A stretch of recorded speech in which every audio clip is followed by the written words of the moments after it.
ma'amila qala Rasulullah sallallahu alaihi wasallam ma'amila ibnu adama yauman nakhri min amalin ahabbu ilallahi min ihraqid dam.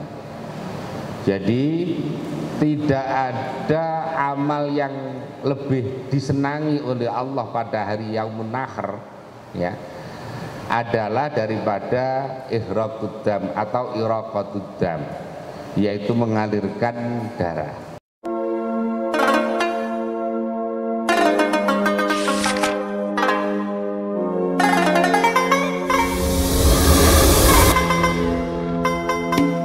Niat kita niati, katanya Pak Haji Sapron tadi malah lebih kiai daripada kita.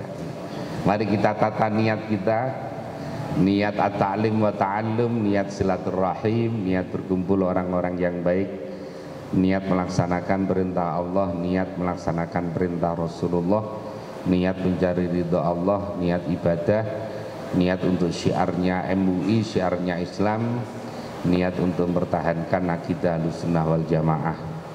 Karena ta'addudun niat yufidu ta'addudat thawab.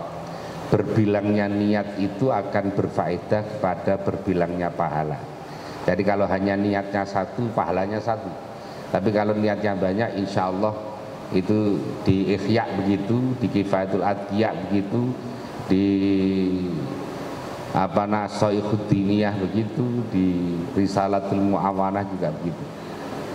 Hadirin rahimakumullah, momentum ini adalah momentum yang luar biasa ini, pelatihan penyembelihan. Apalagi seandainya dam itu jadi disembelih di Indonesia. Nah, ini kan kemarin Menteri Agama sedang ditanting oleh Kerajaan Arab Saudi. Bagaimana kemarin katanya mengajukan untuk penyembelihan dam di tanah air. Ya.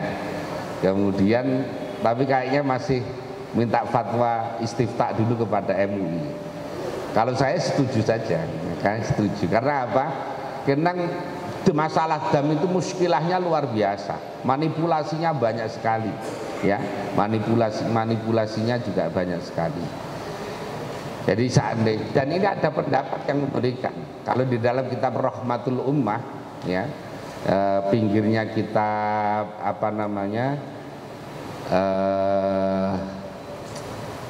Masya Allah, lupa begini ini.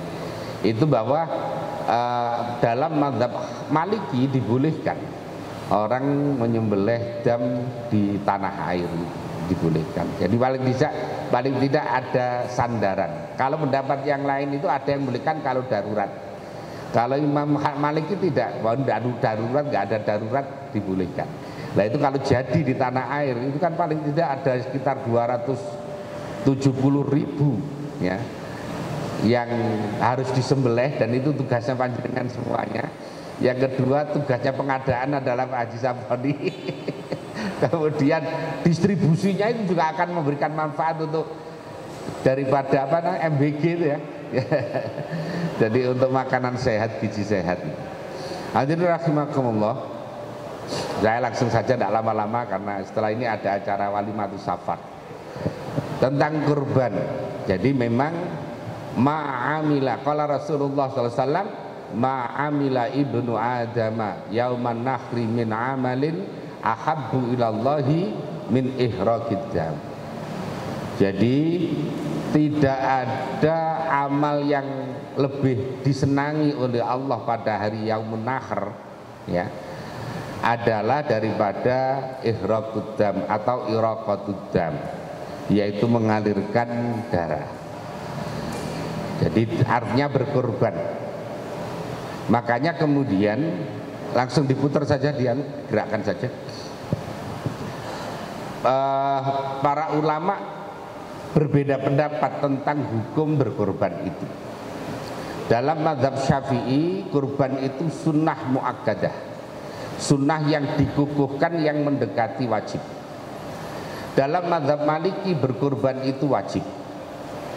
Dalam mazhab Hanafi, wajib bagi orang yang mampu, ya, bagi orang yang mampu, yang punya nisab. Kemudian mulai waktu berkorban, mulai menyembelih itu adalah bolehnya setelah pelaksanaan sholat id atau setelah terbit matahari dan sekadar waktu cukup untuk pelaksanaan sholat id dan berikut dengan khutbahnya, 2 khutbahnya, baru boleh waktunya menyembelih kurban. Tapi kalau sebelum itu tidak boleh. Jadi paling awal itu. Makanya kalau sholat Idul Adha sunnahnya agak pagi. Kalau Idul Fitri sunnahnya agak siang. Kalau Idul Fitri sunnahnya sarapan dulu. Tapi kalau Idul Adha sunnahnya sarapan belakangan. Ya. Kemudian yang penting juga ketika Idul Fitri, Idul Adha itu takbirnya. Kalau Idul Adha itu ada takbir namanya takbir muqayyad dan takbir mursal. Takbir muqayyad itu takbir yang terkait dengan sholat.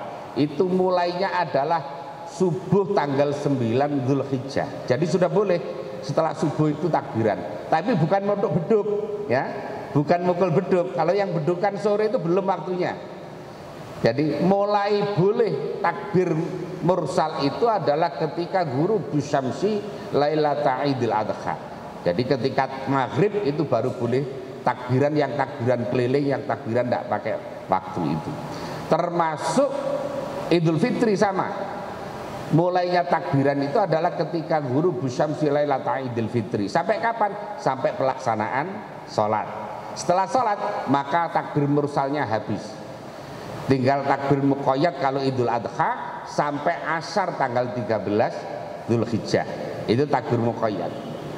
Kalau Idul Fitri udah habis, begitu sholat Idul Fitri maka takbir kesunahan, takbir yang makhsusah itu sudah habis. Nah, yang kemudian adalah waktunya tadi mulai setelah, jadi tanggal 10 mulai pelaksana setelah selesai sholat id sampai ghurubu syamsi tanggal 13 Dzulhijjah. Jadi seandainya motong tanggal 10 boleh, tanggal 11 boleh, tanggal 12 boleh, tanggal 13 boleh, sampai maghrib. Jadi kalau sebelum maghrib umpamanya jam setengah 6, sekarang maghrib itu kan hampir jam 6 ya, jam 5.50 atau mungkin. Seandainya dipotong setengah 6 kemudian dikuliti setelah maghrib, dibagikan setelah isya, itu boleh, ya. Tapi motongnya harus sebelum maghrib tanggal 13 itu, ya, tanggal. Kalau tanggal 10, tanggal 11, 12 itu dipotongnya siang boleh, malam juga boleh, ya, malam juga boleh. Jadi kalau korban sunnah, kalau waktunya tanggal 13 maghrib, ya berarti udah habis. Tapi kalau korban nazar, ya, korban nazar itu orang yang nazar, seandainya anak saya masuk tentara, saya akan kurban, ini namanya kurban nazar. Walaupun sudah tanggal 13 tetap wajib dipotong. Jatuhnya adalah qadha. Jatuhnya adalah qadha. Jadi kurban itu ada 2. Ada kurban wajib, ada kurban sunnah. Kurban wajib itu kurban nazar tadi itu. Sebetulnya kalau di kitab itu banyak. Orang ketika mau belanja ke Pak Saproni mamanya, mau beli apa? Mau beli hewan untuk kurban, itu sudah jatuh nazar. Hanya kemudian ada pendapat yang lebih lunak untuk orang awam dimaafkan karena tidak ngerti. Tapi kalau yang jelas-jelas nazar kayak tadi, seandainya ibu saya sembuh, saya akan kurban, maka ini jatuhnya kurban nazar.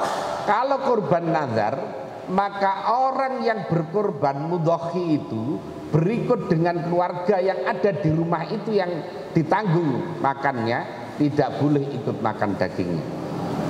Umpamanya Kiai Nur Wahidin mau kurban, udah saya kalau tahun ini profesor saya turun, maka saya nanti akan kurban umpamanya. Maka beliau, istrinya, anaknya yang ada di rumah itu ketika kurban itu tidak boleh ikut makan daging kurban itu. Ini kalau kurban wajib, ya. Kalau terpaksa kemakan bagaimana? Harus ganti. Kemakan 1 kilo ya harus ke pasar beli daging 1 kilo untuk ganti itu. Ini kalau kurban wajib. Kalau kurban sunnah, justru orang yang berkurban disunnahkan untuk ikut memakan dagingnya. Jadi kalau korban sunnah orang yang berkorban justru disunahkan ikut makan dagingnya. Seberapa ukurannya? Sebenarnya tidak ada ukurannya. Ya, tidak ada ukurannya. Hanya menurut Imam Ghazali bahwa yang utama adalah at-tasadduqu bi jami'ihi illa luqmatan aw luqman. Kecuali hanya beberapa suap. Makanya boleh orang ngambil sepertiga, boleh saja, atau 10%-nya boleh saja. Kalau tradisi orang kita, kalau nyembelih sapi dikasih pahanya, boleh saja. Jadi tidak ada masalah. Kemudian sebagian nanti dihadiahkan kepada yang kaya, dihadiahkan kepada disedekahkan kepada yang miskin. Jadi boleh. Tapi intinya bahwa seluruh bagian dari kurban itu harus dibagikan. Tidak boleh ada yang dijual. Karena mayoritas mazhab Syafi'i, maka tidak boleh menjual baik itu kepalanya, kulitnya, kemudian torpedonya, ekornya dan sebagainya, tidak boleh. Ya, tidak boleh. Karena semuanya harus dibagikan. Bagaimana kalau panitia yang biasa jual kurban, ya tahun ini dibenahi, ya, dibenahi supaya tidak menjual. Panitia, Pak, panitia itu wakil dari mudhohi. Panitia itu adalah wakil dari orang yang berkorban. Makanya harus sesuai dengan aturan yang diberikan oleh mudhohi itu sendiri. Maka panitia juga tidak boleh menjual kurban. Kecuali kalau mazhab Hanafi ada yang membolehkan, Imam Atha membolehkan. Tapi kalau kita mazhab Syafi'i, ya hendaknya konsisten dengan mazhab Syafi'i. Caranya supaya boleh begitu, Pak. Yang boleh menjual daging kurban itu adalah orang miskin. Umpamanya orang miskin dapat bagian kulit kemudian dijual, boleh. Atau orang miskin dapat bagian daging, mungkin dapat 2 kilo, kebanyakan. Ya, biasanya jarang makan daging, paling yang dimasak 2 on, yang lain dijual, boleh. Tapi kalau Kiai Nur Wahidin kok dapat bagian daging umpamanya sampai 5 kilo, freezernya tidak muat. Ya, dapat dari UI, dapat dari mana-mana, kemudian nggak muat, nggak boleh kemudian dijual, harus dibagikan kepada orang. Kalau iya ya dimasak sendiri, nggak boleh dijual kepada penjual bakso mamanya, nggak boleh. Jadi kalau orang kaya tidak boleh menjual bagian dari korban, tapi kalau orang miskin yang menerima bagian dari korban dibolehkan. Nah, panitia bisa jangan cara begini sebetulnya, ini cara mensiasati. Sehari sebelumnya nyari saja orang yang kira-kira tidak mampu, dibilangin, Bang, besok sampai itu tak kasih apa namanya kulit. Kalau tadi katanya Kiai Nur Wahidin 5 kulit sapi, ada 20 kulit kambing. Setelah itu sampai jual. Nanti yang 3% kasihkan panitia, yang sepertiga Anda miliki. Boleh. Dan ini akad ini tidak mengikat, Kak. Karena kullu syartin laisa fi sulbil aqdi laisa syarton. Karena akad, karena syarat yang tidak di dalam apa namanya, di dalam sulbil aqdi, di dalamnya akad, maka bukan syarat. Seandainya dia manut ngikuti, ya baik saja. Seandainya dia tidak ngikuti, ya tidak apa-apa. Tapi ya jangan dipilih lagi gitu aja nanti. Tapi itu solusi itu. Jadi panitia kalau kulit baginya kan sulit ya, bagi kulit itu. Ketimbang baginya sulit, cari orang yang tidak mampu, dibilangin sehari sebelumnya, dibilangin, Bang, besok sampai tak kasih kulitnya seluruh kambing yang atau seluruh korban ini. Lalu sampai menjual nanti hasilnya 3/4-nya untuk panitia seperti itu sampean. Nah, itu tidak apa-apa. Ini akad yang tidak mengikat, Pak. Makanya dikatakan kalau dalam kaidah fikih, dalam kaidah fikih itu tadi kullu syartin laisa fi sulbil aqdi laisa syarton lahu. Jadi bukan merupakan syarat yang mengikat. Paham ya? Jadi nah, kalau panitia miskin bagaimana? Bukan panitianya, orangnya. Jadi umpamanya ada 10 panitia, ada salah satu yang miskin, ya dipasrai yang miskin ini aja. Jangan atas nama panitia, karena panitia ini adalah wakil dari mudhohi. Jadi salah satunya saja, ini dari miskin.